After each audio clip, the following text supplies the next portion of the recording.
ചേച്ചി എന്നിട്ട് പറ ചേച്ചിയുടെ പുതിയ സിനിമാ വിശേഷങ്ങൾ എന്തൊക്കെയാണ്? പുതിയ സിനിമാ വിശേഷങ്ങൾ ഓണത്തിന് റിലീസ് ഒന്നുമില്ല, പക്ഷെ ഓണം കഴിഞ്ഞിട്ട് ഉടനെ തന്നെ ദൃഢം റിലീസ് ആവുകയാണ്. ഷെയ്ൻ നിഗമാണ് ഹീറോ. അതില് മാർട്ടിൻ ജോസഫ് ആണ് ഡയറക്ടർ. പ്രൊഡ്യൂസേഴ്സ് നമ്മളുടെ ജീത്തു ജോസഫ് സാറ് ഒരു പ്രൊഡ്യൂസർ. ദെൻ സാറിന്റെ പ്രൊഡക്ഷൻ ആണ് ബെഡ് ടൈം സ്റ്റോറീസ്. പിന്നെ E4 എന്റർടൈൻമെന്റ്സ് അവരാണ് പ്രൊഡ്യൂസേഴ്സ്. അപ്പോൾ നെയ്യ് വെക്കാമേ, നമുക്ക് കുറച്ച് വെക്കാമേ, അല്ലെങ്കിൽ മൊത്തം കരി. അപ്പം ദൃഢമാണ് ഉടനെ റിലീസ് ആവാനുള്ള ഒരു സിനിമ. പിന്നെ അത് കഴിഞ്ഞിട്ട് വലതുവശത്തെ കള്ളൻ എന്ന് പറഞ്ഞിട്ട് ബിജു ചേട്ടനും ജോജു ചേട്ടനും മെയിൻ സ്റ്റാർസ് ആയിട്ടുള്ള ചൂടാവുന്നുണ്ട്, കളിക്കുന്നുണ്ട് സിനിമയാണ് വലതുവശത്തെ കള്ളൻ. അപ്പൊ അതും ഇപ്പൊ ഡബിങ് ഒക്കെ നടന്നുകൊണ്ടിരിക്കുക. എന്റെ പോർഷൻ ഡബ് ചെയ്ത് തീർന്നു. അപ്പൊ ഇത് രണ്ടുമാണ് സിനിമയില് ഉടനെയുള്ള വിശേഷങ്ങൾ. പിന്നെ വേറെ വലിയ വിശേഷങ്ങളുണ്ട്, അത് പക്ഷെ ഇപ്പൊ റിവീൽ ചെയ്യാറായിട്ടില്ല. ഇപ്പൊ പറഞ്ഞാൽ എന്നെ ഓടിക്കുമല്ലോ. അപ്പൊ അതുണ്ട്. പിന്നെ സ്റ്റേജ് ഷോസ് കാര്യങ്ങളൊക്കെ ആയിട്ട് നിങ്ങൾ കാണുന്നുണ്ടാവും വിശ്വസിക്കുന്നു. എന്റെ കവർ സോങ്സ് ഒക്കെ ഞാൻ ഇറക്കിയിട്ടുണ്ടായിരുന്നു. അപ്പൊ അതും കണ്ട് കുറെ പേരൊക്കെ കുറെ അഭിപ്രായങ്ങളൊക്കെ പറഞ്ഞിട്ടുണ്ട്. നമുക്ക് ആ ഏലക്കാണോ കിസ്മിസും കശുവണ്ടി എടുക്കട്ടെ, കളിപ്പിക്കണം. അല്ല, ഞാൻ പറയാമെന്ന് എന്നാന്നറിയാമോ, ഇതുപോലെ പായസം ആയുർവേദ മരുന്നുകള് ഒക്കെ ഉണ്ടാക്കുമ്പോ ഇപ്പോഴും നമ്മളിങ്ങനെ ഇളക്കിക്കൊണ്ടിരിക്കണം. ശ്രീന്ന് എഴുതണം. സീന്നോ? ശ്രീന്ന് എഴുതുമ്പോ അത് നന്നായിട്ട് വരും. മലയാളത്തിലല്ലേ? ശ്രീ എന്ന് വെച്ചാൽ ഐശ്വര്യം എന്നാണ്. അപ്പൊ നമ്മള് പൊതുവെ ഈ ആയുർവേദ മരുന്നുകൾ ഉണ്ടാക്കുമ്പോൾ, അതായത് അമ്മയുടെ വീട്ടിലൊക്കെ പണ്ട് ആയുർവേദ മരുന്നുകളൊക്കെ ഉണ്ടാക്കുന്ന പരിപാടികളൊക്കെ ഉണ്ടായിരുന്നു. ഇപ്പൊ ഒന്നുമില്ല. അപ്പൊ അമ്മയ്ക്ക് കുറച്ച് ഇത്തരം കാര്യങ്ങളൊക്കെ അറിയാം, ആയുർവേദ മരുന്നുകളുടെ ഒക്കെ കാര്യങ്ങളൊക്കെ അറിയാം. അപ്പൊ ഈ ഇതുപോലെ പായസം ഇതൊക്കെ ഉണ്ടാക്കുമ്പോഴും നമ്മള് പൊതുവെ അടുത്ത് ഇത് ഇടുകയാണേ. അത്ര മതിയോ? മുഴുവട്ടെ, കാഷ്നട്ട് അത്ര മതിയോ? മുഴുവട്ടേക്കാം അല്ലെ? മുഴുവട്ടേക്കാം. ഇതിലും കുറെ ഉണ്ടെന്ന് തോന്നുന്നുണ്ട്. അത് ശ്രീന്നാ കണ്ട അത് ശ്രീയാക്കി കഴിഞ്ഞു. ഇത് വേണ്ടേ നേച്ചി? കുറച്ചോടെ ഇടാം അല്ലെ? ഏലക്കയും കൂടെ ഉണ്ട്. ഏലക്ക ലാസ്റ്റ് ആക്കാം, അല്ലെങ്കിൽ ഭയങ്കര ബലൂൺ പോലെ വീർക്കും. ഓക്കെ, ബലൂൺ പോലെ വീർക്കണ ഇതാ. ഏലക്കയും ബലൂണാവൂലേ? അപ്പൊ നമ്മളുടെ കിസ്മിസ് നെയ്യില് നല്ല ബലൂണായി. അതെ. ഈ സോസ് പാന്റെ വാലിങ്ങനെ നമ്മൾ കയ്യിൽ പിടിക്കുകയാണെങ്കിൽ കുഴപ്പമില്ല കേട്ടോ. പക്ഷെ അല്ലാത്തപ്പോ മേത്തോട്ട് ചിലവര് അങ്ങനെ പണി കാണിക്കുന്നത് ഞാൻ കണ്ടിട്ടുണ്ട്. അപ്പൊ ഇപ്പൊ ഈ ഓണത്തിനും വീട്ടിൽ സദ്യ ഒന്നും ഉണ്ടാക്കലില്ല? ഇല്ല, ഈ ഓണത്തിന് എനിക്ക് ഉത്രാടത്തിന് തിരുവല്ല, പിന്നെ തിരുവനന്തപുരം പ്രോഗ്രാംസ്. ഇത് ഓഫായില്ലേ? അയ്യോ, ഓക്കെ. അപ്പൊ നമ്മളുടെ ഇത് ബലൂൺ വീർത്ത് ബ്രൗൺ കളറൊക്കെ ആയി. അപ്പൊ ഞാൻ ചൂടൊന്ന് കുറച്ച് ഇതാക്കിയിട്ടുണ്ട്. അത്യാവശ്യം നല്ല ചൂടുള്ള ഗ്യാസ് ആണ് കേട്ടോ ഇത്. ഓക്കെ, അപ്പൊ അതൊക്കെയാണ് വിശേഷം. എന്തൊക്കെയാണ് മെഹറിന്റെ ഓണം? എന്റെ ഓണം ഇങ്ങനെ ഇന്റർവ്യൂ എടുക്കുക, ഇങ്ങനെ ജീവിക്കുക. അല്ല ചേച്ചി, അപ്പം നിങ്ങളിപ്പോ സദ്യ ഒന്നും അങ്ങനെ വീട്ടിലുണ്ടാക്കാറില്ല അല്ലെ? എന്നാലും ചേച്ചി പണ്ട് ചെറുപ്പത്തിൽ ഇങ്ങനെ ആലോചിക്കുമ്പം ഈ ഓണം എന്ന് പറയുന്നത് ചെറുപ്പത്തിലേ മുതലുള്ള എന്റെ ഓർമ്മ എന്ന് പറയുന്നത്, ഞാൻ എന്റെ 10th വരെ തൃക്കാക്കര എന്ന് പറഞ്ഞ സ്ഥലത്ത്, എറണാകുളത്ത് തൃക്കാക്കര, അവിടെയാണ് കേരളത്തിലാകെ ഉള്ള വാമനമൂർത്തി ക്ഷേത്രമാണ് തൃക്കാക്കര വാമനമൂർത്തി ക്ഷേത്രം. ഓണത്തിനാണ് ഉത്സവം. അത്തത്തിനന്ന് കൊടിയേറി, തിരുവോണത്തിനന്ന് കൊടിയേറണം.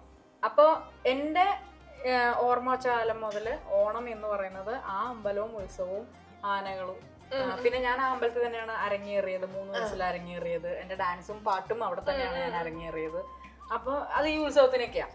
ഉത്സവം വരുമ്പോ നമ്മൾ അന്ന് പ്രോഗ്രാംസ് ഒക്കെ അങ്ങനെയാണ് ഞാൻ അവിടെ അരങ്ങേറിയതും ഒക്കെ. കലാമണ്ഡലം സുധി ടീച്ചറിന്റെ, പിന്നെ പാട്ടാണേലും ആർവി ദിവാകരൻ എന്ന് പറഞ്ഞ സ്ഥലത്തായിരുന്നു. അപ്പൊ ഓണം എന്ന് പറയുന്നത് ആ അമ്പലവും അവിടുത്തെ ഉത്സവവും അവിടുത്തെ സദ്യയും തൊട്ടടുത്താണ്. അമ്പലത്തിന്റെ തൊട്ടടുത്ത് ആണ് വീട് ഉണ്ടായിരുന്നത്. അപ്പൊ അവിടെ ഉത്രാടത്തിന് സദ്യ ഉണ്ട്, ഓണത്തിന് സദ്യ ഉണ്ട്. അപ്പൊ ശരിക്കും ആ പ്രദേശത്തുള്ളവരെല്ലാവരും ഓണം സദ്യ എന്ന് പറയുമ്പോ അമ്പലത്തിലുള്ള ഒരു ഉത്സവവുമാണ്, പകൽപ്പൂരം ഒക്കെ ഉണ്ടാവും. അന്ന് ഞങ്ങളുടെയൊക്കെ ചെറുതിലെ 7 ആന ഉണ്ടായിരുന്നുള്ളൂ. അവിടുത്തെ ഒരു മെയിൻ ആന ഉണ്ടായിരുന്നു, ശശിയാന എന്ന് പറഞ്ഞിട്ട്. ശശിയാന ഇപ്പൊ ചെരിഞ്ഞു. ഈ ആനയുടെ വാല തൂങ്ങി നടക്കലായിരുന്നു ഞങ്ങളുടെ മെയിൻ പരിപാടി. പിന്നെ ഉള്ള നമ്മുടെ പെട്ടിക്കടകള്, ബലൂണ്, കമ്മൽമാല, അങ്ങനത്തെ ഇതൊക്കെ. അപ്പൊ ഓണം എന്ന് പറയുന്നത് മൊത്തം ഒരു ഉത്സവമായിരുന്നു. ദീപാരാധന കഴിഞ്ഞാൽ പ്രോഗ്രാം, ദീപാരാധന കഴിഞ്ഞാല് പിന്നെ പ്രോഗ്രാംസ് ആയി. അങ്ങനെ കൊച്ചിലെ തൊട്ട് ഓണത്തിന്റെ സമയം ഫുൾ പ്രോഗ്രാംസ്. അവിടെ ഉത്സവത്തിലാണ് എപ്പോഴും ഓണം എന്ന് പറയുന്നത്. ഈ തൃക്കാക്കര അമ്പലത്തിലെ ഉത്സവമാണ്. പിന്നെ അത് കഴിഞ്ഞിട്ട് എന്റെ 10th കഴിഞ്ഞ് 8th പഠിക്കുമ്പോഴാണ് അച്ഛൻ മരിക്കുന്നത്. പിന്നെ 10th വരെ ഞങ്ങൾ അവിടെ ഉണ്ടായിരുന്നു. അത് കഴിഞ്ഞിട്ട് ഞങ്ങൾ പനമ്പിളേറിലേക്ക് മാറി. അപ്പൊ പിന്നെ പയ്യെ പയ്യെ ഷോസ് എല്ലാം ചെയ്തു. ഇപ്പൊ മെഹറൊക്കെ ചെയ്യുമ്പോൾ ആങ്കറിങ്സും ഇതെല്ലാം ചെയ്തു തുടങ്ങി. പിന്നെ പ്രൊഫഷണൽ ട്രൂപ്പുകളിൽ ഹരിശ്രീയിൽ പാടാൻ തുടങ്ങി. പിന്നെ ഡാൻസ് ടീം ആണെങ്കിലും എറണാകുളത്തുള്ള ഡാൻസ് ടീം, ഇപ്പൊ താണ്ഡവ് അന്ന് ക്ലാസ്സിൽ വന്നിരുന്നു. അപ്പൊ അതിലുള്ള പ്രോഗ്രാംസുകളൊക്കെ ഞാൻ ട്രൂപ്പിൽ വർക്ക് ചെയ്തു തുടങ്ങി. പിന്നെ full Onam festival season, Onam, Christmas, Vishu ഏതായാലും സ്റ്റേജിൽ തന്നെ. അപ്പൊ ചേച്ചി ഈ ലേസും ഈ നമ്മുടെ ഈ മിച്ചറൊക്കെ കഴിച്ചിട്ട് എങ്ങനെ ചേച്ചി ഡയറ്റും എല്ലാം എങ്ങനെയാ നോക്കുന്നത്? അതൊക്കെയാണ് ഇപ്പോഴത്തെ ഡയറ്റ്. ലേസോ അല്ല, ഇടയ്ക്ക് നല്ല ഡയറ്റ് ഉണ്ടായിരുന്നു. നല്ല മെലിഞ്ഞിരിക്കുന്നുണ്ടല്ലേ, ഭയങ്കരമായിട്ട് ഡയറ്റ്, കീറ്റോ ഡയറ്റ്, ഇത് മാറ്റം മറിച്ചെന്നൊക്കെ പറഞ്ഞിട്ട്. പക്ഷെ ഇപ്പൊ അങ്ങനെ ഡയറ്റ് ഒന്നുമില്ല. ഇപ്പൊ അത്യാവശ്യം നല്ല പ്രാക്ടീസും കാര്യങ്ങളൊക്കെ ഉള്ളപ്പോ അങ്ങനെ ഡയറ്റ് എടുക്കാനുള്ള. പിന്നെ അമ്മമാരുള്ളപ്പോ ഒരിക്കലും ഡയറ്റ് എടുക്കാൻ പറ്റില്ല അല്ലെ. ഒരമ്മമാരുടെ മുമ്പിലും നമുക്ക് ഡയറ്റിന് വരെ പിടിച്ചേക്കാൻ പറ്റില്ല. കാരണം എന്തെങ്കിലുമൊക്കെ പറഞ്ഞിട്ട് പുറകെ നടക്കും, നമ്മളപ്പൊ കഴിച്ചു പോകും. അപ്പൊ ഡയറ്റ് ഒക്കെ കണക്കാ. പിന്നെ ഞാനിങ്ങനെ ഒത്തിരി അങ്ങനെ വാരി വിളിച്ച് കഴിക്കത്തില്ല. സമയത്ത് കഴിക്കും. പക്ഷെ ഒന്നും കഴിക്കില്ല. ഒരു ഇഡലി, ഒരു ദോശ, ഇതൊക്കെ എപ്പോഴും ഇടി ഉണ്ടാവുന്നതും ഭക്ഷണത്തിന്റെ പേരിലാണ്. കഴിക്കുന്നില്ല എന്നുള്ള കാര്യത്തിലാണ് ഇടി ഉണ്ടാവുന്നത്. അമ്മ എന്തെങ്കിലുമൊക്കെ ചെറിയ സാധനങ്ങളാണെങ്കിലും എന്തെങ്കിലുമൊക്കെ ഉണ്ടാക്കി വെക്കുമ്പോൾ അത് കഴിക്കില്ല എന്നുള്ളതിനാണ് ഞങ്ങളുടെ വീട്ടിൽ എപ്പോഴും ഇടി. ഇതാർക്കും ഉണ്ട് ഉണ്ടാക്കി വെച്ചിരിക്കുന്നതാണോ എന്നൊക്കെ. അത് കാരണം ഞാൻ പോകാറില്ല. നമുക്ക് പാല് തിളച്ച്, അത്യാവശ്യം നല്ല നല്ല തിളച്ച് ഈ പാൽ ഇങ്ങനെ തിളയ്ക്കുമ്പോ എനിക്ക് ഓർമ്മ വരുന്നത് നമ്മൾ ബോംബെയിലൊക്കെ പോകുമ്പോഴൊക്കെ ബദാം മിൽക്ക് അവിടെ മാത്രം കണ്ടുള്ള ഒരു പ്രത്യേകത. മിക്ക കടകളുടെ ഫ്രണ്ടിൽ അവര് മറ്റേ ഈ വലിയൊരു ഉരുളിയല്ല, അതിന് വേറെ എന്തോ ഒരു പേരാ പറയുന്നത്. അതിന്റെ അകത്ത് ഇങ്ങനെ കടന്ന് ബദാം മിൽക്ക് എന്ന് പറയുമ്പോൾ ഹോട്ട് ബദാം മിൽക്ക് ഇങ്ങനെ വെച്ചാൽ അതാണ് എന്റെ ഒരു ഓർമ്മ. വേഗം കൈ കൊള്ളും. ഓക്കെ, അപ്പൊ നമ്മളുടെ അട ഇട്ടു. ഇൻസ്റ്റന്റ് മിക്സ് ആണ് കേട്ടോ. അപ്പൊ ഇതൊന്ന് പാലിലേക്ക് അങ്ങ് ഇട്ടു. അതും തിളക്കണം അല്ലെ. ഇത് തിളക്കാൻ, ഇത് അടിക്ക് പിടിക്കാതിരിക്കാൻ വേണ്ടിട്ടാണ് ഇളക്കി കൊടുക്കുക.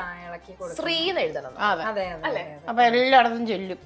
അതുകൊണ്ടാണ് എല്ലാവരും ശ്രീ എന്ന് എഴുതണം എന്ന് പറയുന്നത്. കാരണം മൊത്തം ഐശ്വര്യം വരും. അപ്പൊ സാധനം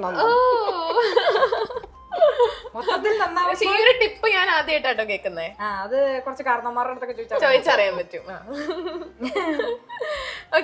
അത് വേറെന്നല്ല, ഈ ശ്രീ എന്ന് പറയുമ്പോ എല്ലായിടത്തും ആവും. അപ്പൊ അത് കഴിക്കുമ്പോ നല്ല സന്തോഷമായിരിക്കും. അപ്പൊ സന്തോഷം വരുമ്പോ ഐശ്വര്യം വന്നു.